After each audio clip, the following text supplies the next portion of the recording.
Olá, seja bem-vinda, seja bem-vindo ao canal do YouTube Professora Madalena Coatio, a sua professora de Conhecimentos Pedagógicos e de Legislação Educacional. Você vai fazer o concurso público nacional unificado do governo federal, o CNU? Se você for fazer esta prova aqui, do bloco 5, eixo 2, o seu lugar é aqui comigo. Pega seu material. Enquanto você está pegando o seu material, eu quero te pedir para deixar o seu like, quero pedir para você ativar o sininho da aprovação, porque daí você não perde nenhuma das nossas aulas. E divulgue o nosso canal para os seus amigos. Vamos aprender em comunhão. Pegou o material? Professora, onde que eu acho o material? Gente, o material, ele fica aqui na descrição do vídeo. Eu também coloco nos comentários. Mas, se você quiser pegar o material com antecedência, eu disponibilizo lá no meu canal do Telegram, Professora Madalena Coatio. Então, o material também fica lá com antecedência. Pega o material e vem para a aula. Vamos lá? Vamos nessa? Bom, nós vamos estudar aqui, gente. Essa aula de hoje é direcionada ao bloco 5, como eu disse para vocês, que é o bloco da educação, saúde, desenvolvimento social e direitos humanos. Nós vamos focar aqui na educação. E aí nós vamos trabalhar o eixo temático 2, tá? Então, se você vai fazer prova do eixo 2, do bloco 5, fica aqui comigo. Nós vamos trabalhar o eixo temático 2, é o eixo das políticas públicas de educação, ciência, tecnologia e justiça. E qual o conteúdo que nós vamos abordar?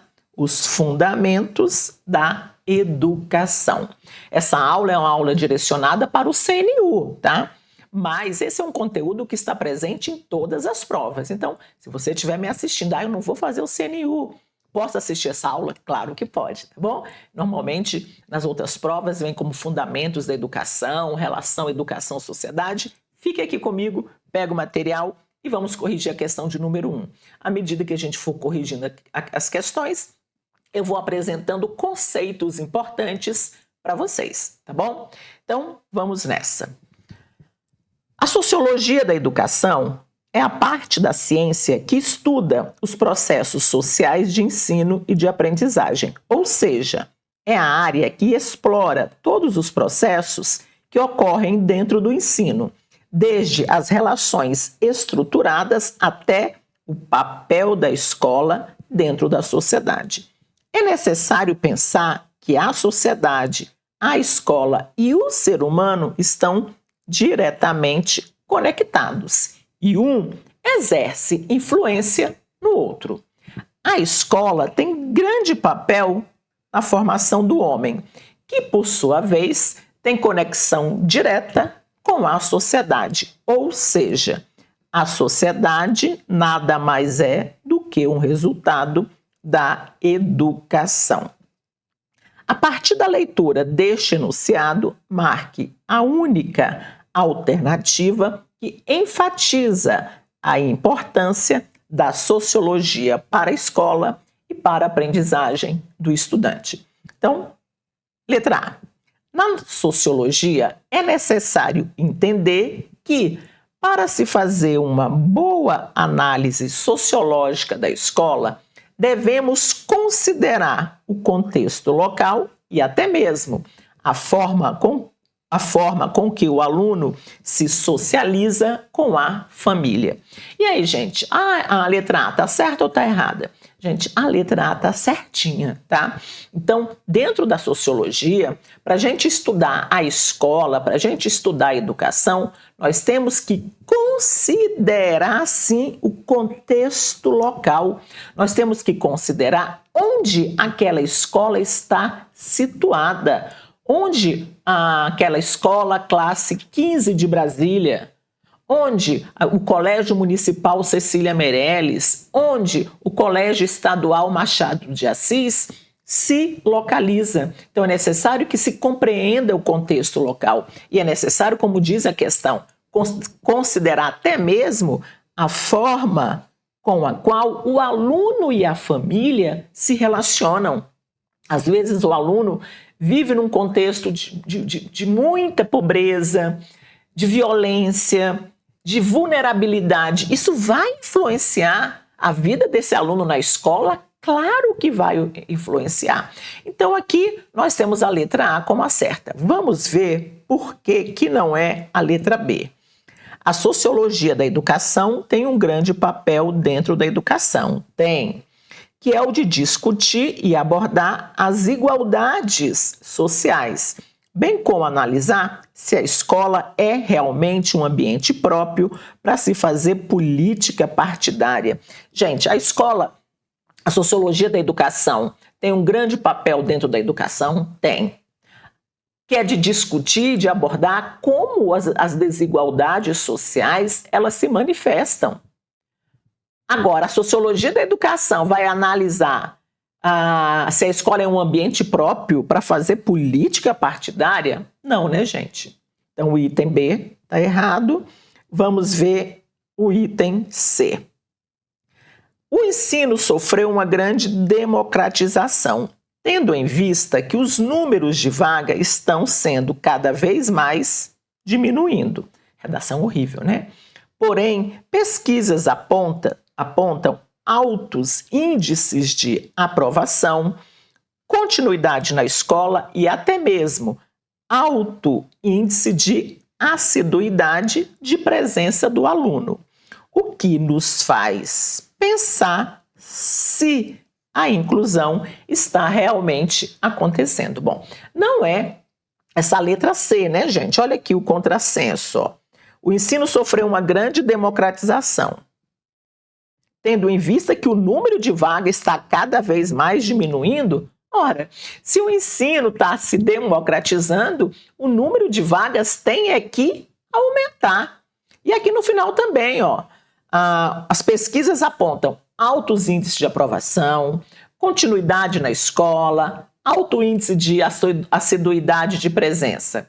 Aí vem o erro. O que nos faz pensar se a inclusão está realmente acontecendo? Ora, se a escola apresenta alto índice de aprovação, de continuidade na escola, alto índice de assiduidade, evidentemente é que o processo inclusivo está acontecendo, não se ele está acontecendo.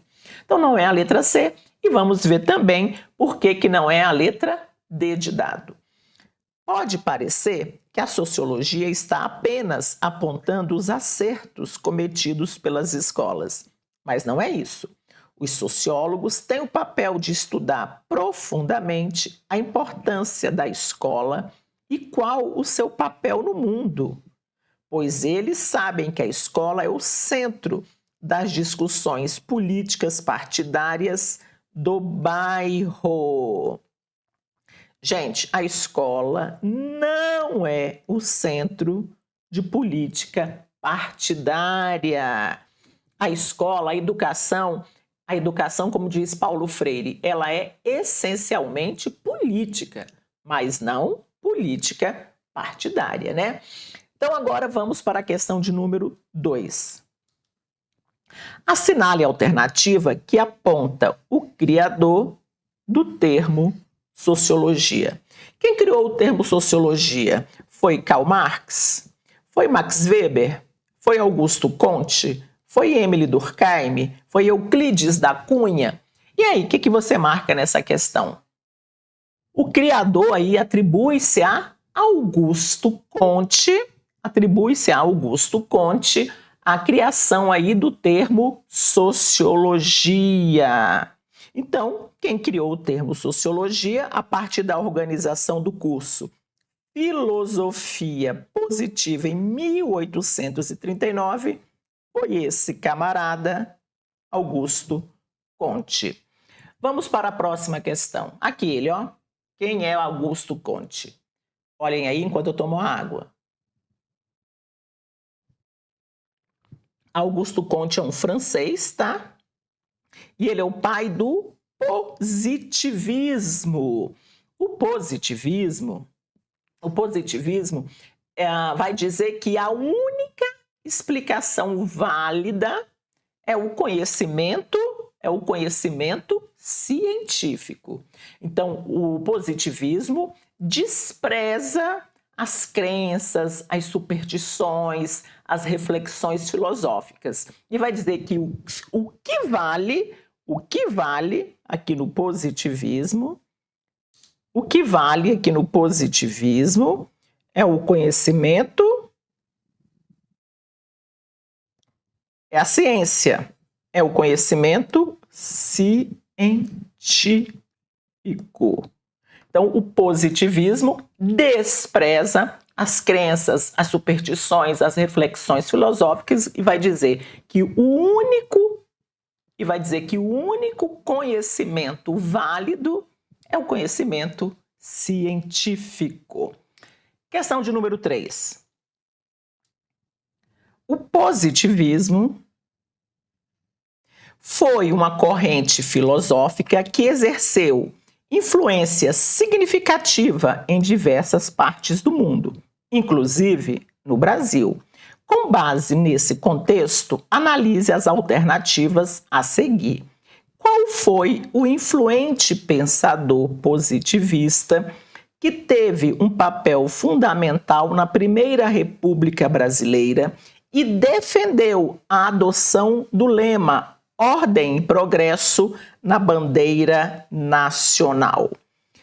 Rousseau, Karl Marx, Augusto Comte, Nietzsche, Kant. E aí, gente?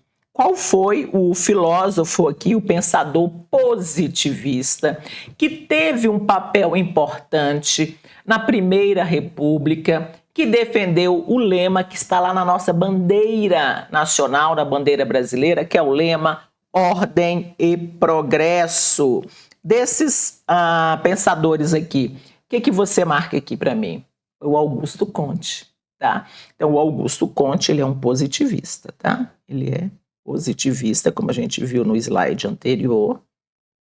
E o positivismo influenciou a proclamação da República. E esse lema, Ordem e Progresso, que consta da bandeira nacional, que é um lema positivista, vai dizer que a ordem ela é essencial para que haja o progresso na sociedade. Que o progresso só vai acontecer por meio da ordem. Então, nós temos aqui a influência do Augusto Comte na nossa bandeira com o lema Ordem e Progresso.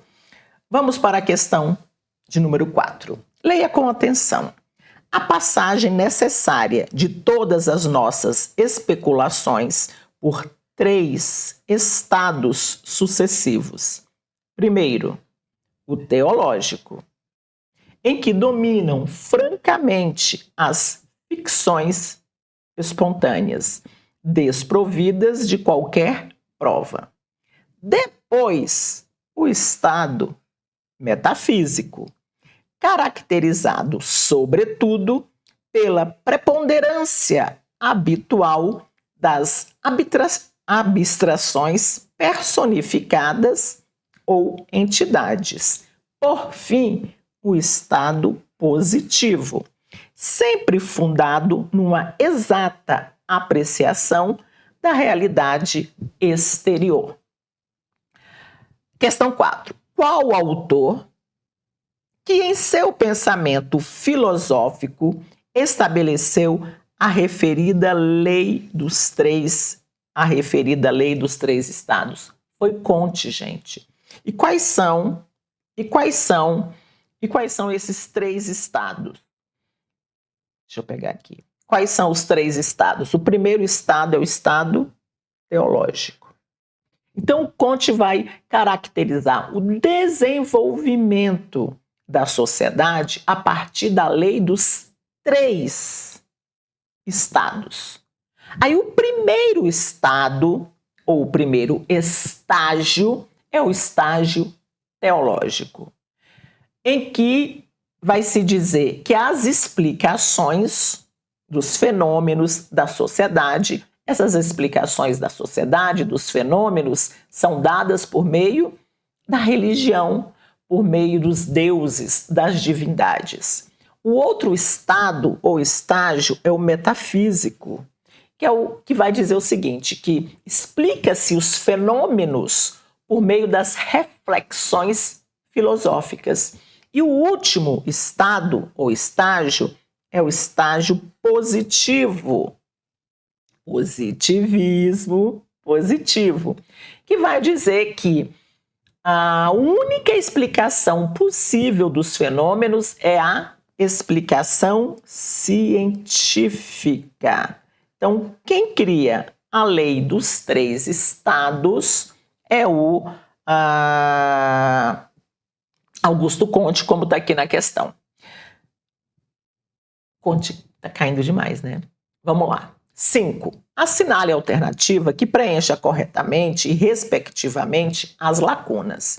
Em relação ao pensamento de Augusto Comte, podemos afirmar que ele estabelece um método de análise que se quer científico e que professa uma sequência natural de desenvolvimento social baseada na existência de 3 estados sociais, como os estados da matéria, que são estado teológico, metafísico, positivo, estado sólido, líquido e gasoso. Ficou engraçado essa, né?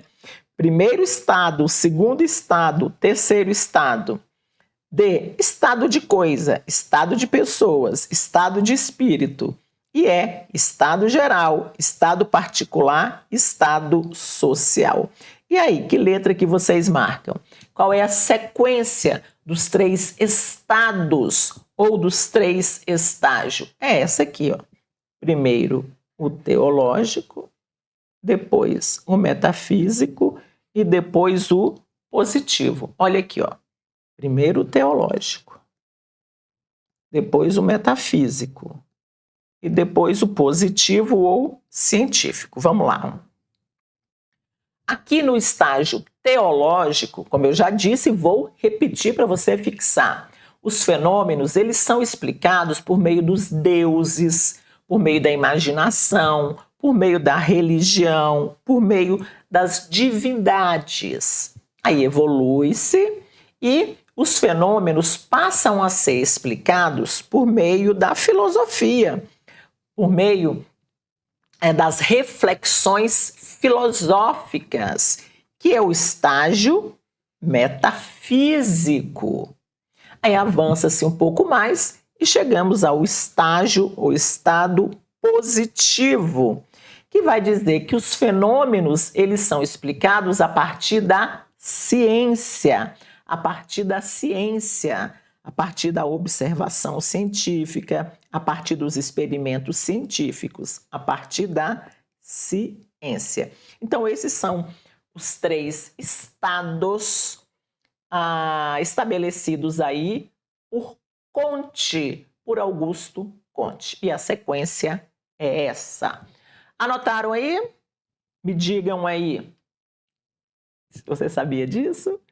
Cai demais em prova, hein, gente? Bom, já que você está me assistindo aqui, eu quero pedir para você deixar o seu like se você estiver gostando. Eu sei que você está gostando. Deixa o seu like, inscreva-se no canal, porque toda terça e toda quinta nós temos conteúdos de qualidade.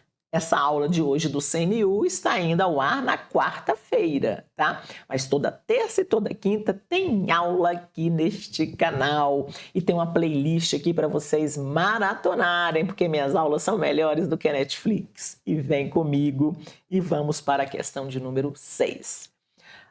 Vamos lá. Os autores clássicos das ciências sociais, Émile Durkheim e Max Weber, definem como objeto de estudo da sociologia, respectivamente. Letra A, fato social e ação social. Letra B, fato social e a luta de classes. Letra C, a luta de classes e o fato social. E letra D, a ação social e fato social. E aí, gente, me diga aí. Diga lá. Olha aqui, ó. Weber vai trabalhar ação social. Durkheim, fato social. Vou voltar na questão, ó. A questão está pedindo aqui, tá se referindo a Emile Durkheim e Max Weber. E a questão está dizendo que esses dois estudiosos definem como objeto de estudo da sociologia, respectivamente, ação social é um conceito weberiano, é um conceito de Weber, e fato social é um conceito durkheimiano, é um conceito do Emile Durkheim. Eu trouxe a foto para vocês olharem. Olhem, olhem, olhem. Olhem, tá? Olharam? Anotaram? Então vamos lá. Ação social é um conceito da teoria weberiano. E fato social é o conceito da teoria durkheimiana. E nós já vamos fazer exercícios sobre esses dois conceitos. Beleza? Vamos lá. Questão 7. Com o conceito de fato social, olha aqui, ó. Fato social, a gente falou agora. Com o conceito de fato social, Emile Durkheim busca descrever. Letra A. A forma de sentir e interpretar a vida social que deriva de um sistema psicológico compartilhado. Tá? Esse não é o conceito de fato social, o sistema psicológico compartilhado. Isso não é o conceito de fato social. B. Modo de agir e sentir individual, mas que, somados a outros, constituem um universo de valores coletivos. Não. Esse também não é o conceito de fato social. A gente não marca. Letra C. Forma de agir e pensar que possui uma existência própria e que exerce sobre o indivíduo uma coerção exterior. E aí, gente, o que você acha? É a letra C ou não? É a letra C, tá? Vamos lá. Deixa eu limpar aqui. Vamos ver, já volto na letra C. Vamos ver por que não é a D. Forma de pensar e sentir herdada da família? Não é. E por que não é a letra A? Forma de pensar e agir que tem por referência os valores e opiniões de cada indivíduo e que determina as suas escolhas? Também não é esse conceito. Vamos explicar a letra C. O que é fato social? Por exemplo, um exemplo de fato social, a educação. Para o Durkheim, a educação é um fato social. Fato social. Durkheim. Tá? Então, a educação é um fato social. Olha o conceito anterior. O que é um fato social? Deixa eu colocar em amarelo aqui. É uma forma de agir e pensar que possui uma existência própria e que exerce sobre o indivíduo um poder de coerção exterior. E aí, gente, o Durkheim, ele vai trazer 3 características do fato social. Então, a educação, por exemplo, é um exemplo de fato social. E os fatos sociais, eles têm 3 características. 1, 2, 3. A coercitividade, a exteriorização às vezes cai em prova, é externalidade. E a generalidade. Então, por que a educação é um fato social? Porque ela é imposta aos indivíduos. A coercitividade aqui.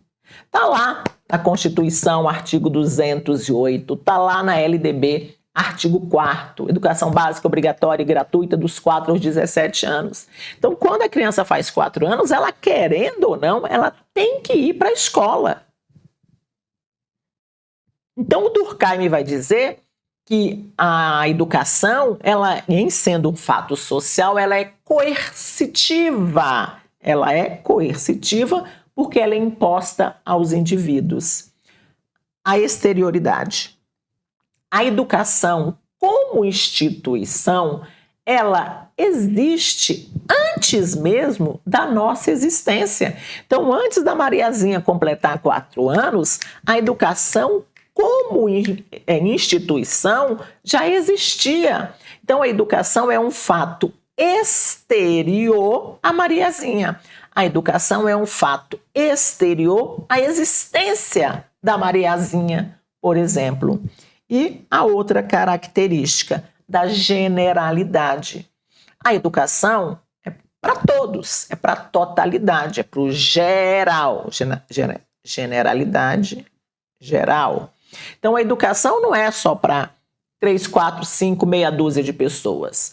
A educação, pelo menos em tese, né, gente? A educação tem essa característica. A educação, em sendo um fato social, ela tem essa característica. A característica da generalidade, porque ela é para a totalidade dos indivíduos em uma sociedade. Então, vocês têm que saber para a prova de vocês. A educação é um fato social. E quais são as características do fato social? Essas 3 que eu falei para vocês. A coercitividade, a exterioridade e a generalidade. Certinho? Vamos para a questão de número 8. Assinale a alternativa que indica a corrente filosófica iniciada por Augusto Comte e que parte do pressuposto de que a humanidade e o próprio homem, na sua trajetória pessoal, passa por diversos estágios até alcançar o estado que caracteriza a maturidade do espírito. Humanismo, pragmatismo, positivismo, existencialismo, empirismo. E aí, gente, qual é a corrente filosófica iniciada por Augusto Comte? O positivismo. E como nós vimos, o positivismo, segundo Comte, vai ter, para o desenvolvimento da humanidade, vai ter 3 estados, que são compostos por esses 3 estágios. O teológico, em que as explicações para a sociedade e para os fenômenos advêm dos deuses, das divindades. O metafísico, em que os fenômenos são explicados a partir da razão, a partir das reflexões filosóficas. E o estado positivo ou científico, que vai dizer que a única explicação válida é a explicação científica. Questão de número 9. A sociologia é uma ciência que surge conjuntamente com a sociedade moderna capitalista. Por isso, tem uma forte conexão com a interpretação de seu processo de constituição, suas possibilidades e consequências para a vida das pessoas. Sobre o surgimento da sociologia e a emergência da problemática do trabalho na sociedade moderna capitalista, analise as afirmativas a seguir. 1. O trabalho é um dos principais objetos de estudo da sociologia, desde seu início, sendo analisado pelos clássicos da sociologia. E aí, gente, a sociologia se preocupa em estudar o trabalho? Sim, se preocupa. Nós temos até a sociologia do trabalho. Então, está certo. 2. As grandes revoluções do século XVIII. Que revolução? A Revolução Industrial e a Revolução Francesa contribuíram para a instalação de um novo tipo de sociedade. Sim, por conta da Revolução Industrial, por conta da Revolução Francesa, nós passamos a ter uma nova configuração na sociedade. Por exemplo, o servo deixa de ser servo e passa a condição de trabalhador, por exemplo. 3. Então, tá certo. O capitalismo introduz uma nova forma de organização do trabalho. E aí, gente, o capitalismo introduz uma nova forma de organização do trabalho ou não? Introduz, né? A partir do capitalismo, o trabalho passa a ter uma outra configuração, certo? 4. Para Emily Durkheim, o trabalho tem o mesmo significado nas sociedades pré-capitalistas e pós-capitalistas. E aí, o item 4? O item 4, gente, tá errado, tá? O trabalho tem significados diferentes em uma sociedade pré-capitalista e em uma sociedade pós-capitalista. São significados diferentes. Então, a gente vai marcar a letra D de dado. Vamos lá. Me diga aí, você está achando difícil as questões? Esse assunto é um assunto difícil mesmo, tá, gente? Mas estuda aí, vai dar tudo certo. Questão 10. Entre as abordagens que orientam as concepções e as práticas de educação, é possível destacar a abordagem funcionalista, que enfatiza a integração social e considera a educação como um dos subsistemas integradores responsável pela socialização. Já a abordagem dialética, então vocês vão analisar esses itens à luz da dialética. Eu não posso resumir o conceito de dialética, mas se eu pudesse, eu diria para vocês que a dialética ela é movimento, as coisas não estão postas, é o devir, é o vir a ser, é o movimento, e história é movimento. Vamos lá, letra A. A dialética defende procedimentos e técnicas para transmissão e recepção de informações, em que o professor transmite informações e o aluno vai fixá-las. Não, isso aqui não é uma abordagem dialética, muito pelo contrário. Isso aqui é uma abordagem tradicional. Isso aqui é uma abordagem tradicional. A dialética adota o método desenvolvido por meio de experiências, pesquisa e solução de problemas. E o professor é auxiliador no desenvolvimento livre do estudante. A dialética adota este método. Este método é adotado na escola, na tendência liberal renovada, progressivista.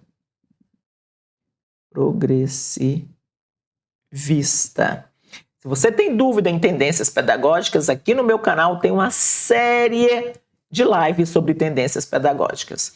Vamos ver a letra C. A abordagem dialética é baseada na facilitação da aprendizagem. A educação é centralizada no aluno e é o professor que garantirá um relacionamento de respeito. Isso é abordagem dialética? Também não.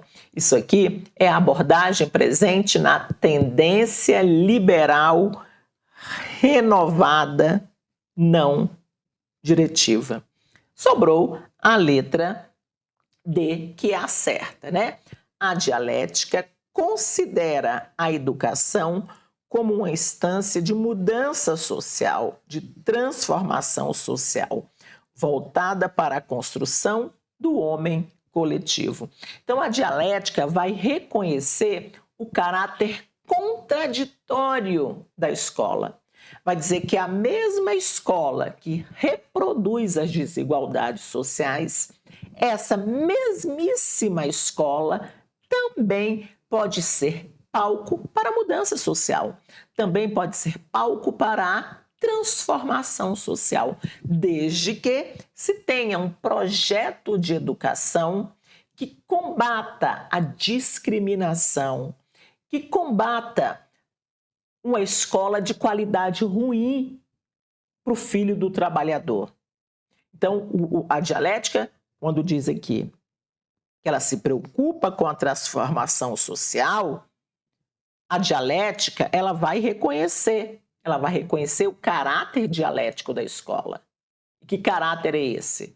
A mesma escola que reproduz as desigualdades sociais também pode transformar a realidade, também pode mudar a realidade dos alunos. Professora, mas isso não é contraditório? Sim, e a contradição está presente, é uma das categorias da dialética. E a dialética reconhece que a escola é uma instância da contradição.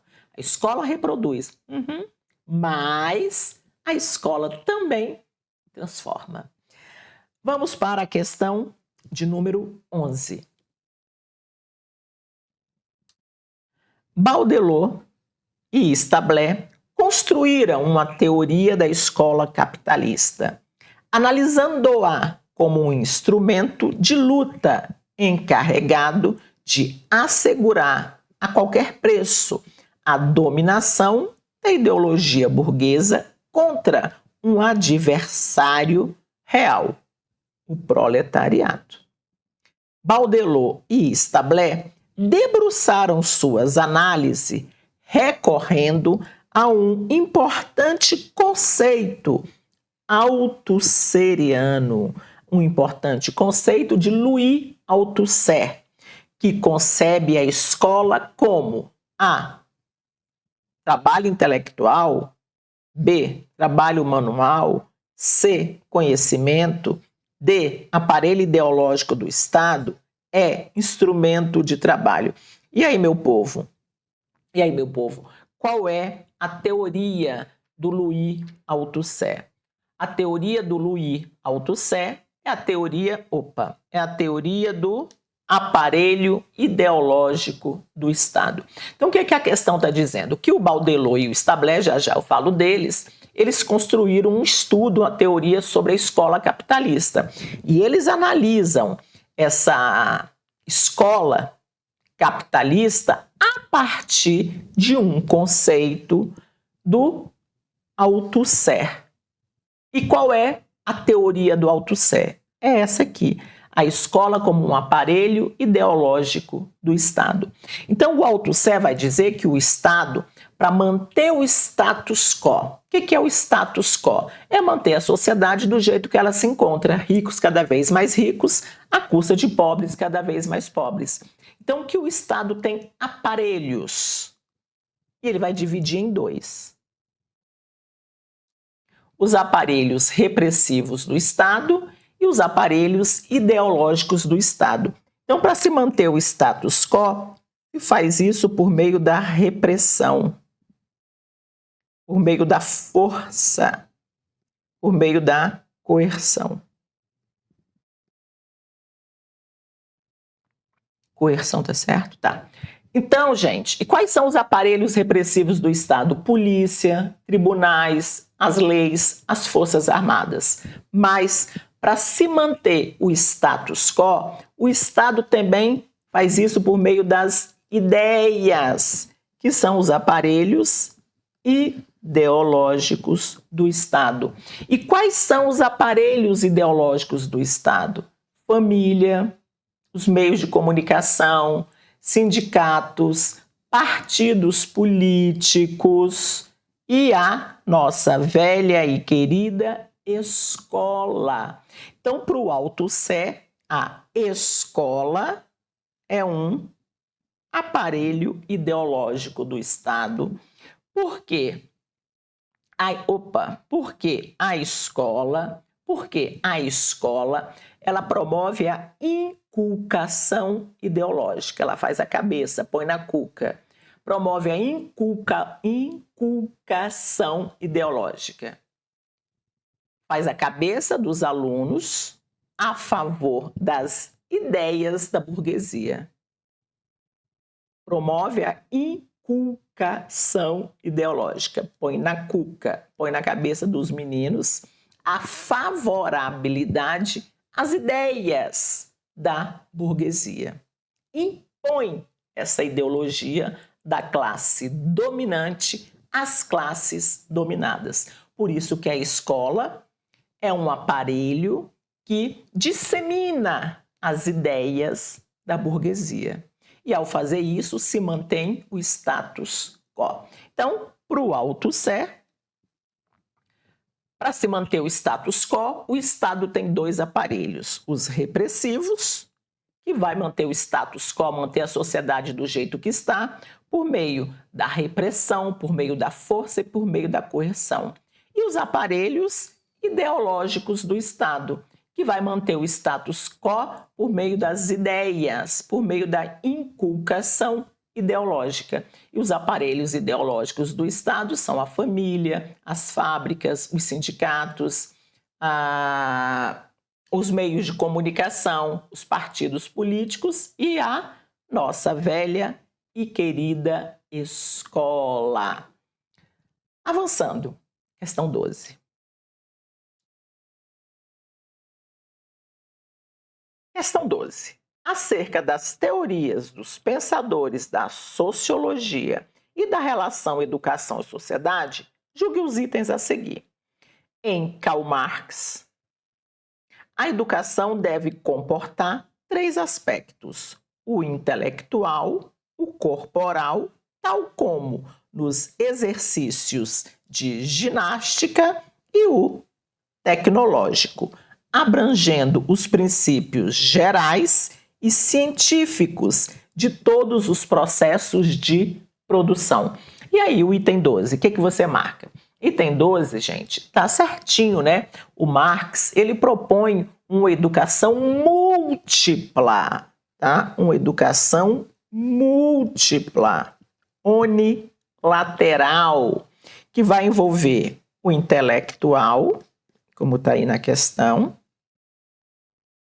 que vai envolver o corporal e que vai envolver a formação tecnológica.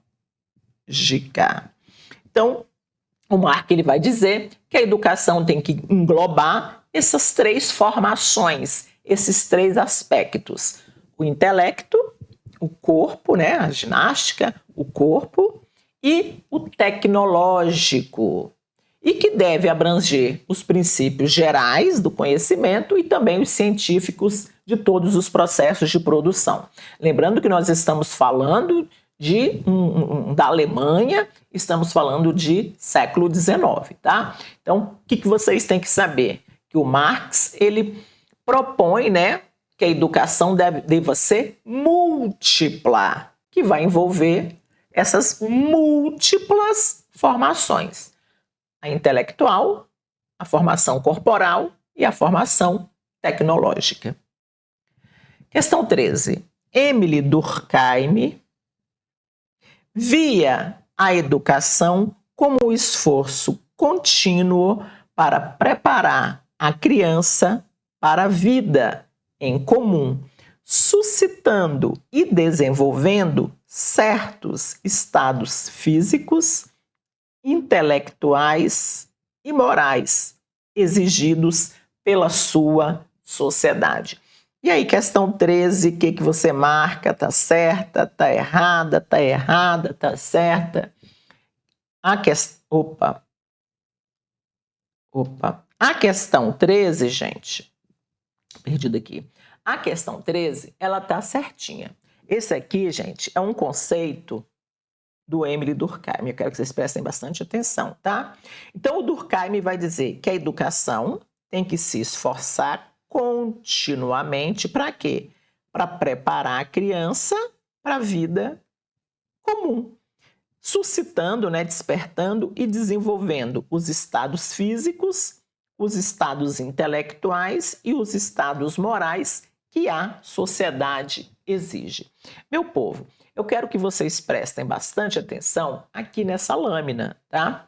Aqui nós vamos ter o conceito de educação do Durkheim.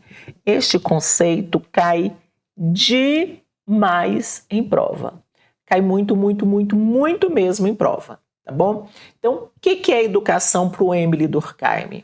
A educação é a ação exercida pelas gerações adultas sobre as gerações. Que gerações? Que não se encontram ainda preparadas para a vida social, que são as gerações mais jovens. E a educação tem por objeto, como está na questão anterior, suscitar, igualzinho está na questão anterior, suscitar e desenvolver na criança certo número de estados físicos, intelectuais e morais reclamados pela sociedade política no seu conjunto e pelo meio especial em que a criança se destine. Resumidamente, para assegurar a harmonia social, tá? Deixa eu limpar aqui. Harmonia social. Para se assegurar o consenso. O Durkheim vai dizer que, para se assegurar a inculcação dos valores dominantes, para que haja harmonia social, o consenso social, é necessário que a geração adulta exerça a ação educativa sobre a geração mais jovem. Ao fazer isso, se conserva a sociedade. A geração da minha avó, a minha avó repassa os valores e as tradições para minha mãe. Minha mãe repassa esses valores e tradições para mim. Eu pego os mesmíssimos valores e tradições e repasso para o meu filho.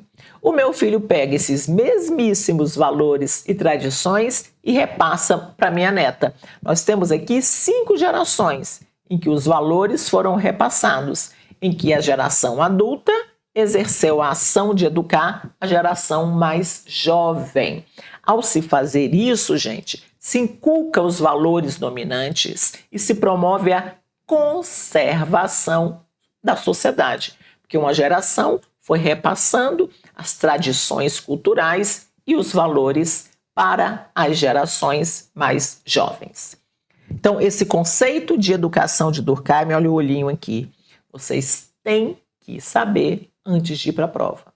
Faz um print, anota, tá? Por falar em print, já faz um print e já me marca nas redes sociais. Professora, estou assistindo a sua aula para o CNU. E quando você passar também, hein, gente? Que assinar o termo de posse, tem que marcar a professora. Me avisa.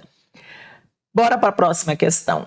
14. Para Ivan Illich, a educação deve ser obtida preferencialmente na escola, pois é um lugar privilegiado para se aprender uma habilidade a partir da aprendizagem intencional de um formato curricular.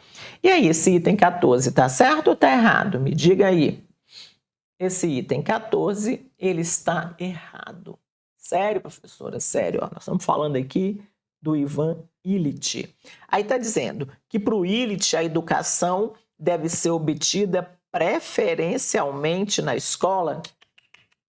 O Illich, pelo contrário, ele quer acabar com a escola, tá? O Illich, pelo contrário, ele quer acabar com a escola. O Ivan Illich,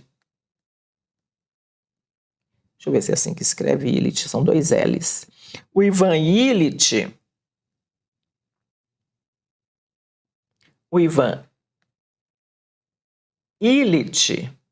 ele propõe a desinstitucionalização da educação. Presta atenção, ele não propõe que se acabe a educação. Ele propõe que a educação não ocorra nas instituições, tá? Nas instituições. Ele propõe a desescolarização da sociedade. Que para a sociedade existir, a sociedade não precisa da escola. Então, esse item aqui está errado, ó, que está dizendo que para o Ivan Illich, a educação deve ser obtida preferencialmente na escola. Muito pelo contrário, o Illich propõe a desinstitucionalização da educação. Ele vai dizer que a educação, para acontecer, a educação não precisa da instituição escola. Acabemos com a instituição escola, que ele vai chamar de desescolarização da sociedade e, às vezes, cai em prova, desinstitucionalização da educação. E por que ele propõe a desescolarização da sociedade? Ele vai dizer que a escola perverte, que a escola nos manipula e que nós não precisamos de uma instituição que vai nos manipular, que nós não precisamos de uma instituição que vai nos perverter. Acabemos com a instituição escola.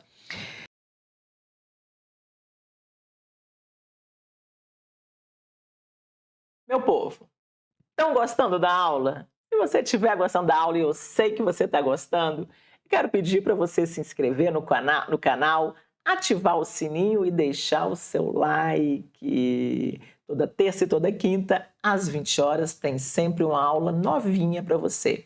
E o material eu sempre coloco com antecedência lá no meu canal do Telegram, mas também ele sempre fica aqui na descrição do vídeo. Vamos, gente, para a questão de número 15? Vem comigo. Para Christian Baudelot e Roger Stabler, a cultura transmitida e elaborada na escola não é única, pois tudo que passa por ela é atravessado pela divisão da sociedade, sendo, portanto, os fins da educação opostos e antagônicos. E aí, essa questão, para você, ela está certa, ela está errada, ela está errada, ela está certa? Me diz aí. Essa questão, gente, ela está certinha, tá? Já vou falar dessa dupla aqui, que é o Baudelot e o Stabler. Então, eles vão dizer que nós não temos uma única escola. Então, para eles, a cultura transmitida na escola não é única. Por quê? Porque para ele nós vamos ter 2 escolas. Nós vamos ter 2 modelos de escola. Que é a escola dual, que é a escola dualista. E que essa escola, ela é atravessada pela divisão da sociedade. Como é que a sociedade é dividida? Pela burguesia e pelo proletariado. Logo, nós vamos ter um modelo de escola para a burguesia e um modelo de escola para o proletariado. Olha aqui a próxima lâmina, ó.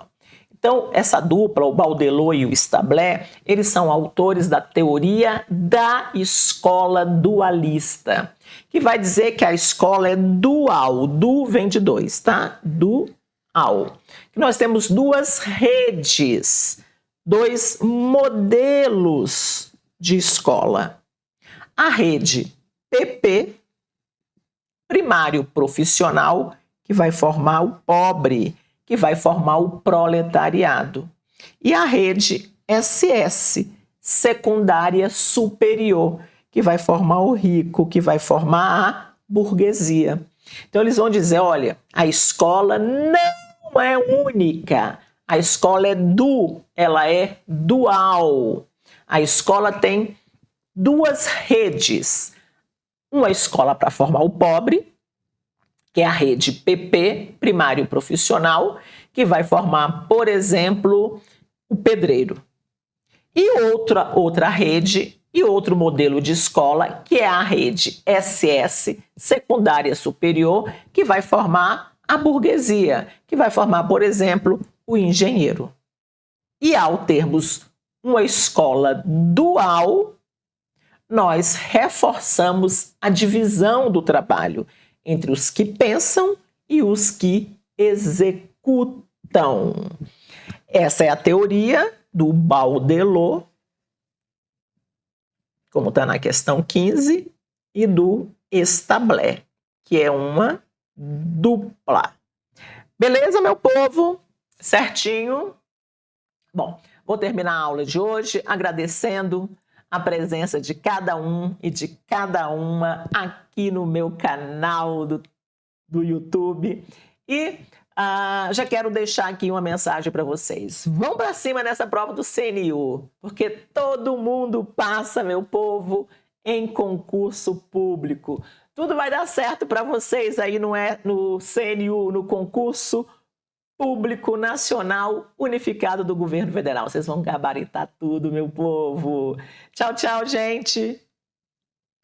Um beijo.